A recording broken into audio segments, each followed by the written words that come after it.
recordar, habíamos definido el espectro de los enteros como los números primos, incluyendo al cero. Ajá, y bueno, hicimos cierta convención de que a los elementos de los enteros los vamos a llamar funciones sobre este conjunto, y su valor en cierto punto, en cierto número primo, que denotaremos así en corchetes, del ideal primo, será lo que resulte de calcularlo a módulo el primo, ¿no? Ok, entonces, más o menos esto vimos algunos ejemplos. Vimos, por ejemplo, la función 5 que toma valor 1 módulo 2 en el punto 2 y toma el valor 2 módulo 3 en el punto 3. Ajá, y vimos 3 ejemplos que son sencillos, pero muy importantes. Por ejemplo, si tenemos un campo, el espectro del campo es solamente un punto, ¿no? Porque solamente contiene a un ideal primo, ¿no? Y bueno, spec de un anillo módulo un ideal, pues es exactamente el conjunto de los primos que contienen al ideal. Y vimos el espectro de esta K álgebra, que es K, bueno, generada por epsilon, módulo epsilon cuadrada, ¿no? Es decir, matamos a los elementos que tengan potencias mayores que 2.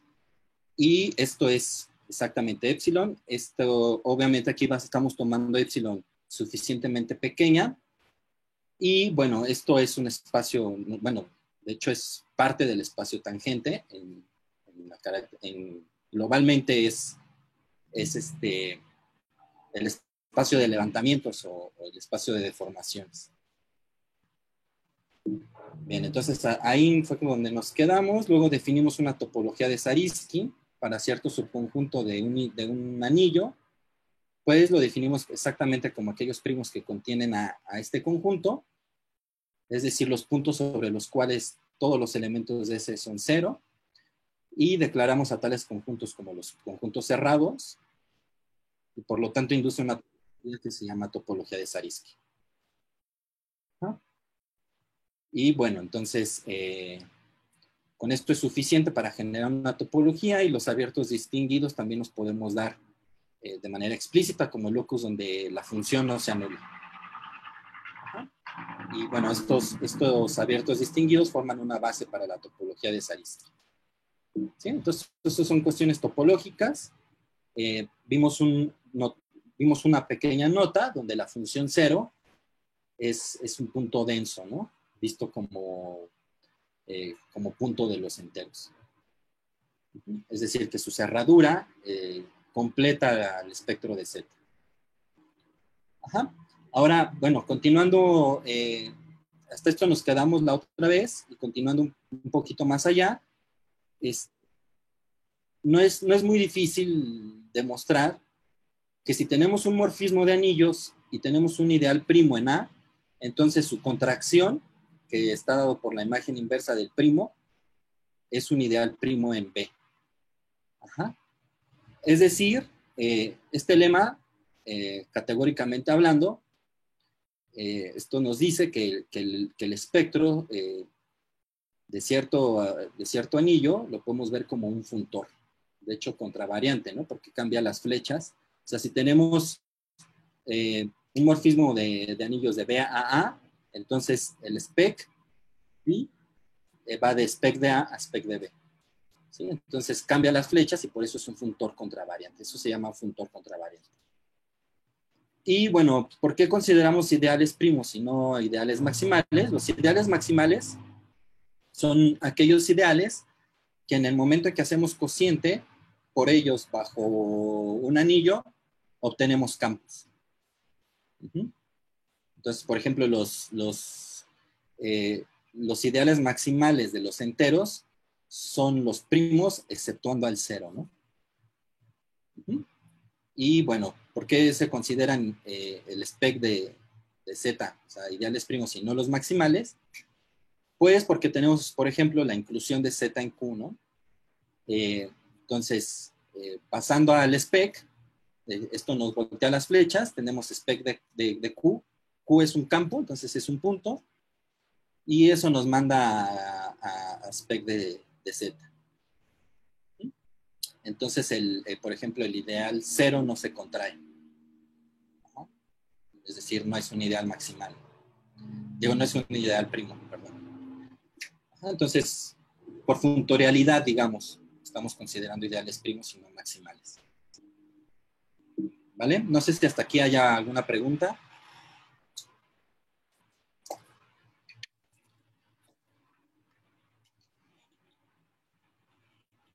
Vale, entonces si no hay preguntas, vamos a considerar ahora un anillo que es de vital importancia en todo nuestro estudio. Entonces, a ver, empezamos con un anillo, tomamos un subconjunto multiplicativo de este anillo, es decir, es un subconjunto que contiene a la unidad del anillo, y para cualesquiera dos elementos de este subconjunto, el producto también queda en el subconjunto. Entonces, hay dos ejemplos fundamentales de subconjuntos multiplicativos.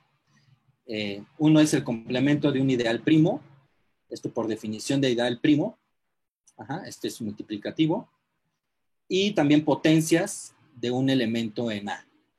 Entonces podemos tomar un elemento en el anillo y considerar todas sus potencias no negativas.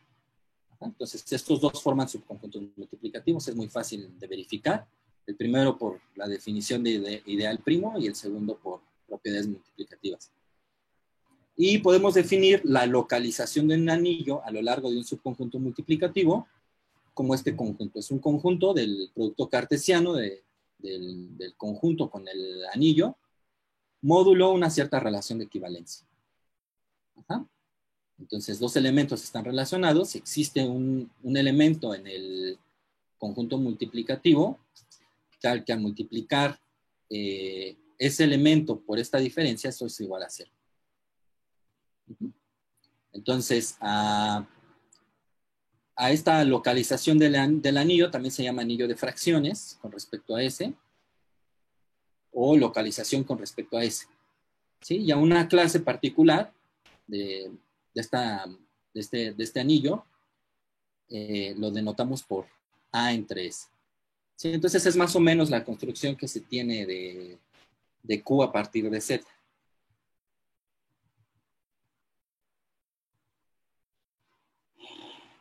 ¿Ok?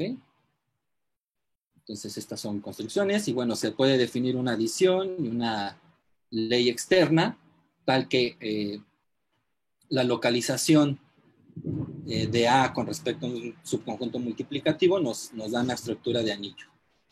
Entonces este es un nuevo anillo.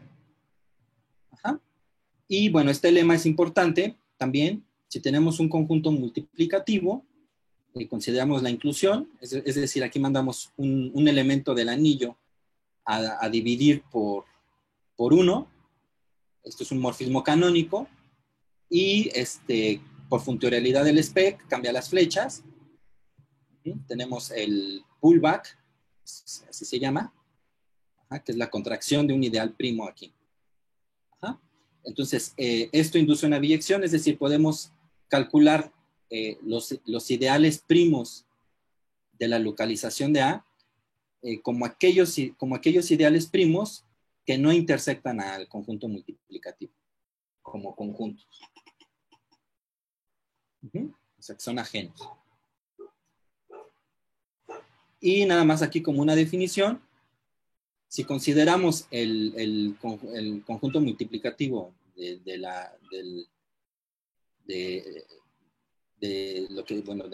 slide pasada, del primero de acá, esto lo vamos a denotar como A sub P. Y si tomamos el segundo ejemplo de subconjunto multiplicativo, esto se denota como A sub F, o como A y entre corchetes 1 entre F. Entonces, ahorita vamos a ver ejemplos de esto. Bueno, no sé si aquí haya dudas. Obviamente aquí a este anillo es, este anillo, esta localización de este anillo, también se puede ver como solución de un problema de móduli, ¿no? Es decir, es universal en ese sentido, para los que sepan un poquito de categorías por el lema de Yoneda. Ok. Entonces, este anillo, antes de este anillo, es que, de este anillo, que es la localización del anillo bajo el subconjunto multiplicativo que consiste de potencias de F, puede considerarse o se puede interpretar como el anillo de funciones sobre este abierto, ¿no? Que habíamos definido antes. Este abierto distinguido. Y en efecto, ¿no? Cualquier elemento en este anillo se escribe de esta forma. Es A, un elemento del anillo, entre F potencia N, con A un elemento en el anillo, y tomamos un primo en este abierto. Entonces, el valor de el valor de esa función en ese primo lo podemos calcular de esta forma, ¿no? Como el valor que resulta de A módulo P entre el valor que resulta de F módulo P elevado a la potencia N. Y esto tiene sentido porque no se anula F. F de P no se anula porque estamos en el cociente. Entonces, esto es un elemento del campo de fracciones de A módulo P. Entonces, no sé si hasta aquí haya dudas.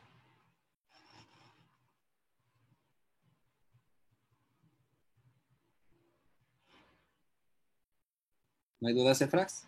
César, hay alguien que es que no es así, no sé si sea duda, dice la definición de campo y anillo. No sé si sea duda, pero apuntaron La eso. definición de campo y anillo, bueno. Jorge Luis Centeno Carvajal. Entonces, un anillo es un grupo abeliano que tiene una multiplicación. Y un campo si quieres, lo puedes ver desde esta definición de localización, ¿no? Es el campo de fracciones de ese anillo. Entonces, por ejemplo, ¿qué estamos diciendo ahí cuando es el campo de fracciones? Es que estamos admitiendo que los elementos tengan una inversa. Entonces, por ejemplo, Z es un anillo, pero no es un campo, ¿no? Porque no hay, al momento de que multiplicas dos elementos, no hay forma en que, dos elementos de un anillo, no hay forma en que te dé uno. Pero en Q sí puedes hacer eso, ¿no? O sea, tomas un elemento, un y un entero cualquiera, que no sea cero, por ejemplo 2, entonces un medio si es un racional, entonces al multiplicarlo sí te da 1. ¿Sí? Entonces esa es la diferencia entre un campo y un anillo. ¿Sí? Un campo tiene la estructura del anillo, nada más que admites inversas multiplicativas. ¿Vale? Entonces aquí en esta charla nada más piensa al anillo como Z y al campo como Q. Para propósitos de esta charla. Y justamente es lo que dice este ejemplo. Bueno, antes, si A es entero, o sea, cuando digo esto, hay que especializarnos en, como si estuviéramos viendo aquí a Z, ¿no? Entonces, la localización, el campo de fracciones, no es más que la localización a lo largo del ideal cero. Se llama campo de fracciones. Entonces, por ejemplo, el campo de fracciones de Z es Q. Es exactamente lo que dije, ¿no? Invertimos todos los elementos excepto el cero, ¿no? Y, por ejemplo, la localización de Z a lo largo de ideales primos son aquellos que tienen esta forma, son cocientes, A entre B, de tal forma que el primo no divide a B, perdón. Ajá. Entonces, este es un subanillo de Q y de hecho es algo que se llama anillo de evaluación discreta. ¿Sí? Estos ejemplos tal vez se los encuentren en la charla de Adrián después. ¿Vale? Y ahorita vamos a ver ejemplos de esto, ¿no? Muy particulares. Y, por ejemplo, si ahora tomamos a la función 10 es un entero, entonces es una función.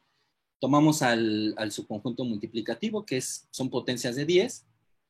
Entonces, por notación, la localización de z alrededor de este subconjunto multiplicativo es z de, aquí entre corchetes 1 entre 10.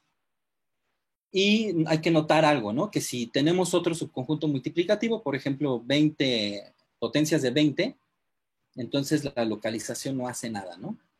Son los mismos anillos. Entonces, esto es porque 20 divide a 10, ¿no? Entonces, no hay problemas. Y bueno, obviamente el campo de fracciones de Z es lo mismo que el campo de fracciones de este anillo localizado, ¿no? ¿Sí? No sé si hasta aquí haya dudas. Estos son ejemplos ya muy particulares, ¿no? de localización.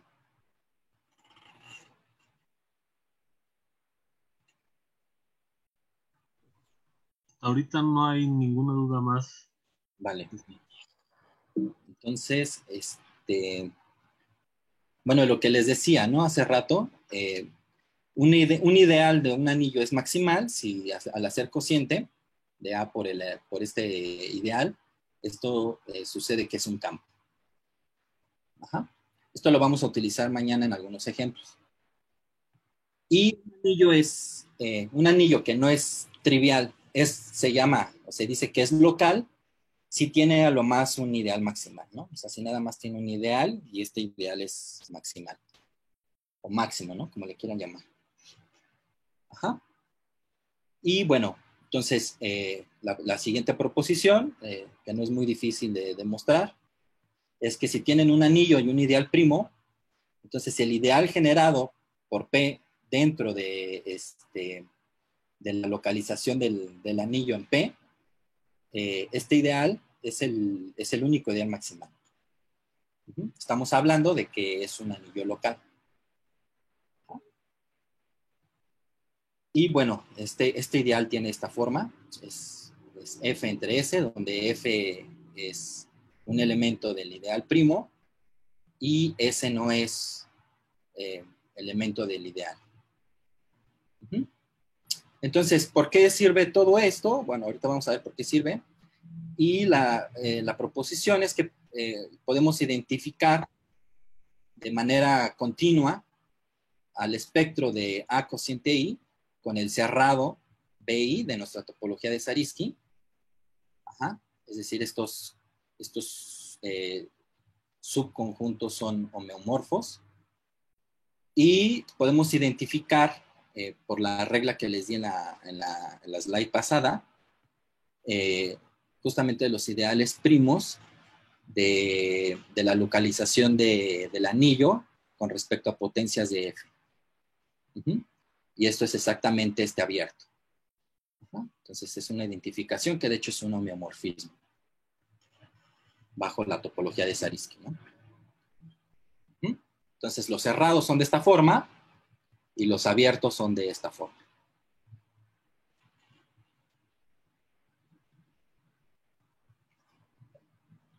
¿Vale? ¿Dudas hasta aquí? Si tienen dudas, con gusto, ¿eh?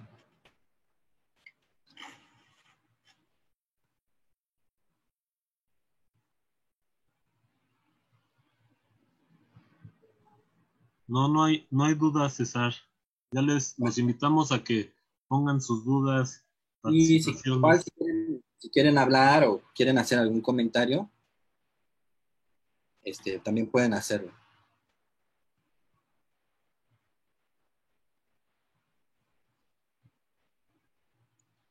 ¿Vale?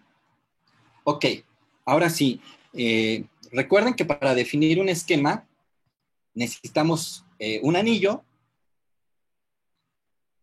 considerar los ideales primos de ese anillo y un espacio anillado. Entonces, un espacio anillado es exactamente el spec de A junto con una gavilla estructural.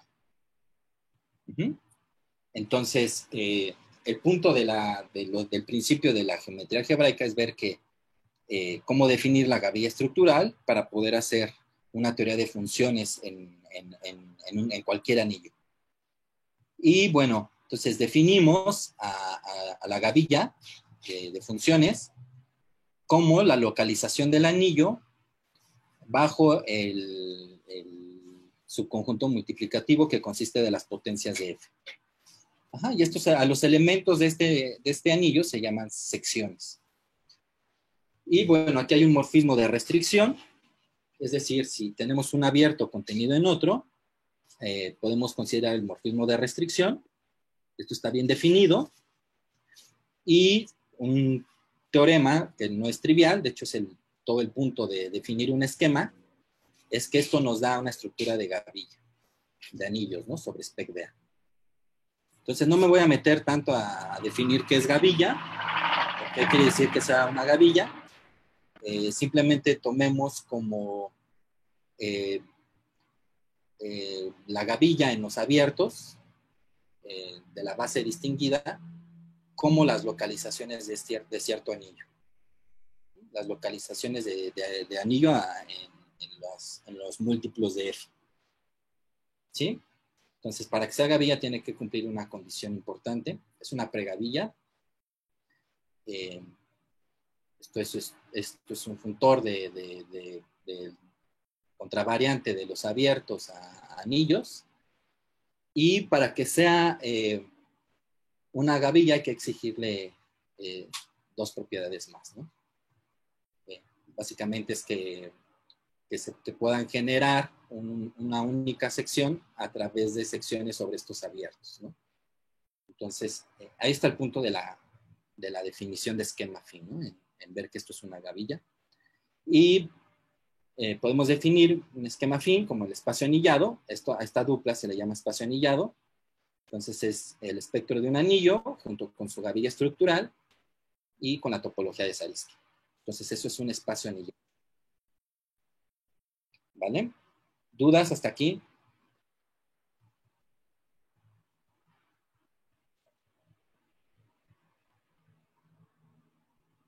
¿No?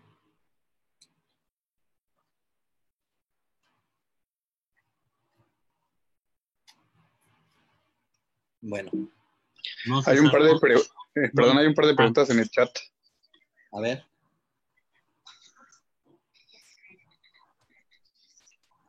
Dice, creo recordar que los anillos de evaluación discreta también tienen un solo primo. ¿No? No, porque ahorita vamos a ver ejemplos de anillos de evaluación discreta que no tienen solo primo, ¿no? Ok. ¿Qué otra? Sí, no, más bien creo que eran comentarios. Están en el chat de aquí de... ¿Aquí en el Zoom? Sí, aquí en el del Zoom. Ok. A ver si puedo verlos.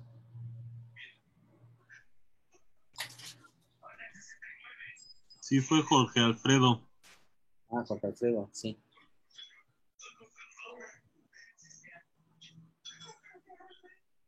Ajá. Sí, ahorita vamos a ver un ejemplo, Jorge. Tienen un único ideal maximal, exactamente, como dice Adrián.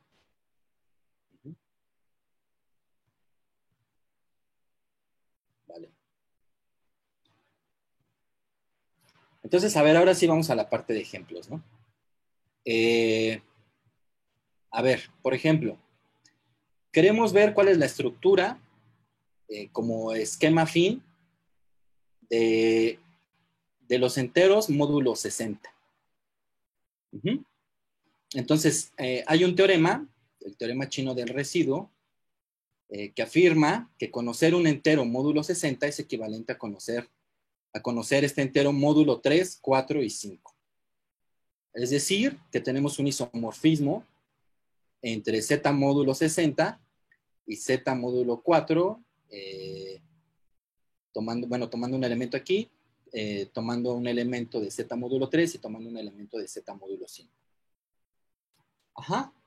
Ahora aquí hay un pequeño detalle que no escribí, que ya no me alcanzó a escribir.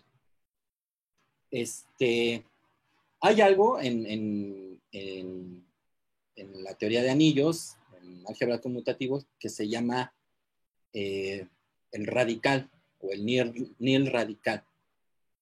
Es decir, que si nosotros tenemos un anillo y hacemos cociente con el nil radical, eso nos va a dar una estructura reducida.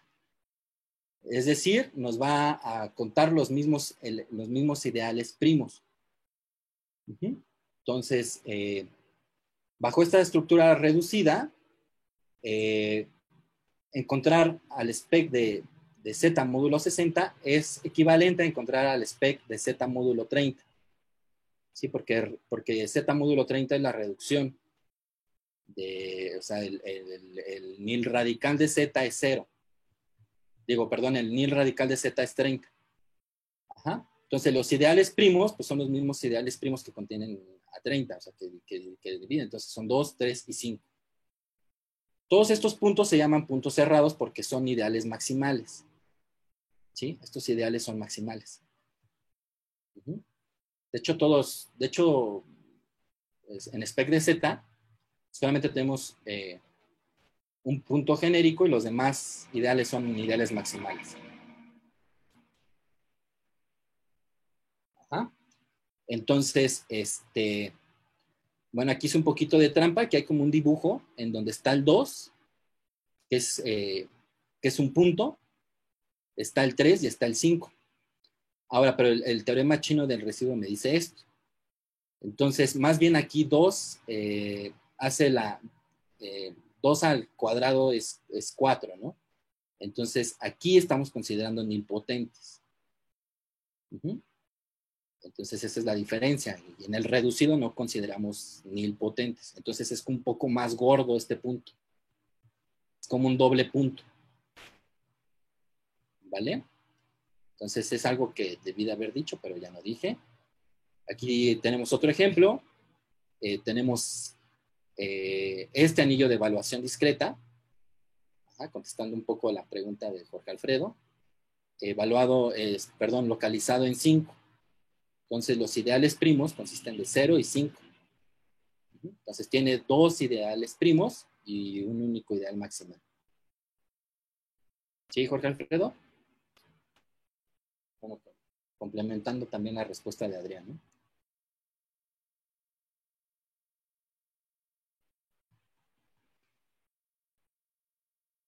¿Vale? No sé si haya más preguntas.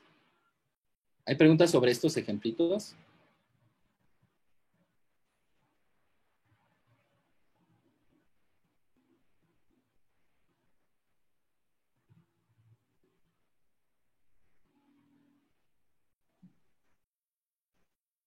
Los ABD son... Jorge Alfredo mismo se contesta, los ABD son de dimensión 1. Exactamente. ¿Cuál es la dimensión de este espectro? De spec de Z5. A ver. Un punto.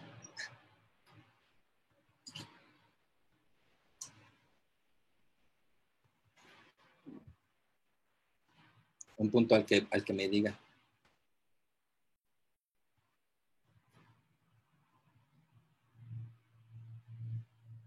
Bueno, entonces aquí no estamos hablando de dimensión ni de nada, pero una pregunta para Jorge. ¿Vale? Entonces, ¿hay dudas aquí en cómo estamos haciendo, cómo funciona aquí la geometría de los números enteros?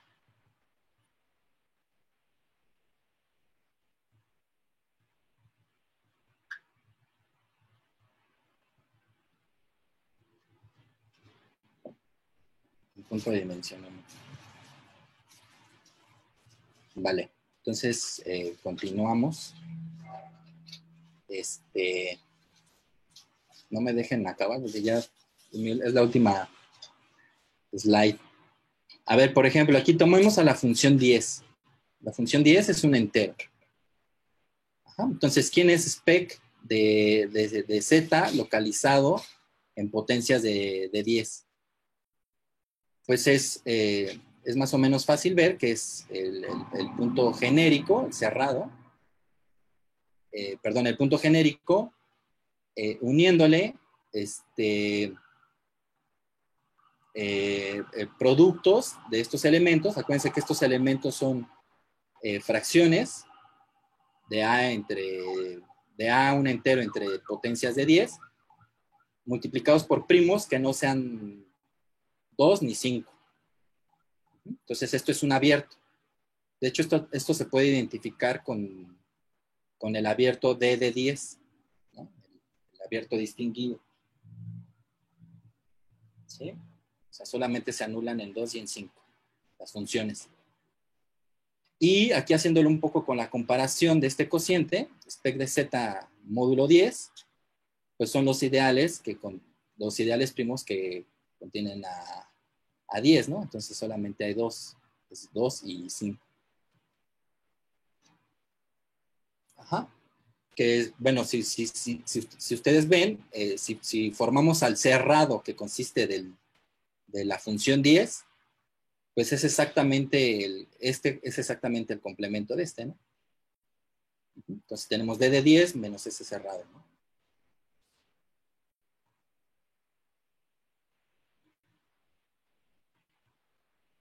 ¿Sí? No sé si se va entendiendo la interacción que hay, la interacción topológica, geométrica y aritmética de estas cosas.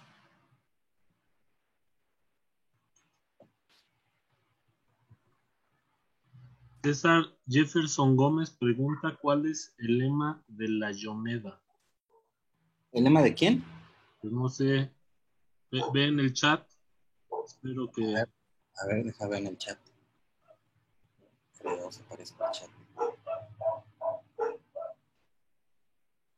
El lema de Yoneda.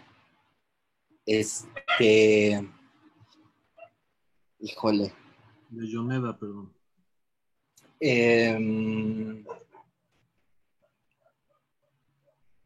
A ver, es que hay varias formas de decir que es el lema de Yoneda. Tal vez lo que voy a decir es un poco, no sea la forma correcta de decirlo.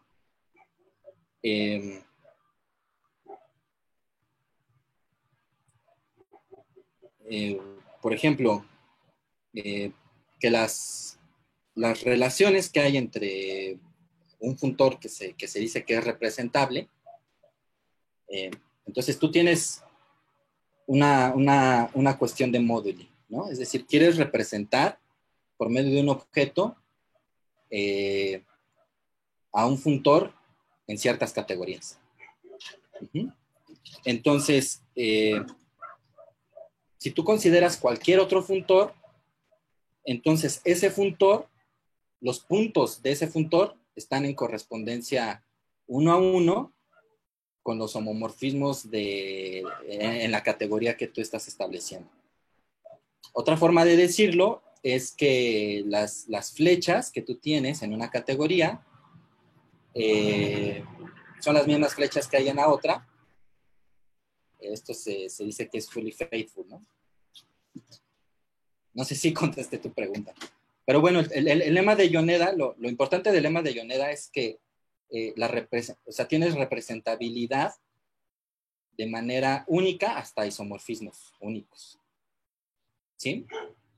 Entonces, cuando yo dije por el lema de Yoneda es que ¿cómo se llama? La localización es única, salvo isomorfismos únicos, ¿no? Sí, no sé si está claro eso.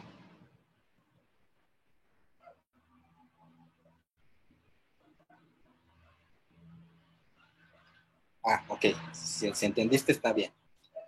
Entonces, te fijas en la categoría de funtores de una categoría conjuntos, siempre debe de ir a conjuntos, Y bueno, hay una biyección entre los puntos de cualquier funtor y el funtor homomorfismos del anillo hacia elementos de esa categoría. ¿Sí? Entonces va a ser única, ¿no? Por cosas de abstract nonsense.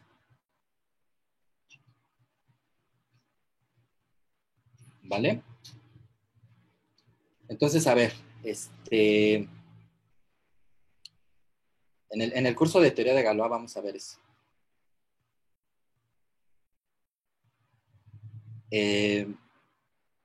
Entonces, tenemos, por ejemplo, aquí una función sobre spec de z, que es una sección que está dada por 27 entre 4. Entonces, aquí está definido sobre este abierto, ¿no? Entonces, es spec de z menos estos dos puntos. Entonces, podemos calcular cuánto vale esta función en el punto 5 utilizando la fórmula que vimos acá. Ajá, esta formulita de aquí. Entonces tenemos que los puntos de este cociente los podemos calcular como A módulo P entre F módulo P a la N. Ajá. Entonces aquí, por ejemplo, si hacemos eso, entonces tendríamos, ¿cuánto es? 27 módulo 5, pues es menos 2 módulo 5, y esto es congruente con 3 módulo 5. Entonces la sección en este punto es 3. Y si se fijan, la función tiene un polo en 2, porque esto es 2 al cuadrado. Entonces tenemos aquí que se indetermina entre comillas en 2. Y hay un triple cero en 3, porque 27 es el producto de 3 consigo mismo 3 veces. Entonces ese funciona como el 0, módulo 3, ¿no? Ajá. Ahora, ¿cuál es la función? La sección evaluada en 0, pues no hacemos nada, ¿no? Es 27 entre 4. Y la sección evaluada en 3, pues ya sabemos que 3 es un 0, ¿no? Para esta función. Entonces la sección en 3 es 0. ¿Vale? Entonces ustedes pueden calcular, así pueden tomar secciones. Por ejemplo, si toman S igual a 10, eso está definido sobre spec de Z, ¿no? Sobre spec de Z menos 2 y 5, ¿no? Entonces pueden calcular secciones también ahí, en distintos puntos, o la sección 1 entre 10, también pueden considerar funciones racionales. ¿Sí? Entonces lo que básicamente les estoy diciendo es que ustedes pueden crear una teoría de funciones, como lo hacen en variable compleja, pero en el anillo de enteros. Ok. Y bueno, el ejemplo que vamos a dar mañana, ya nos vamos a meter con los enteros gaussianos. Entonces, todo lo que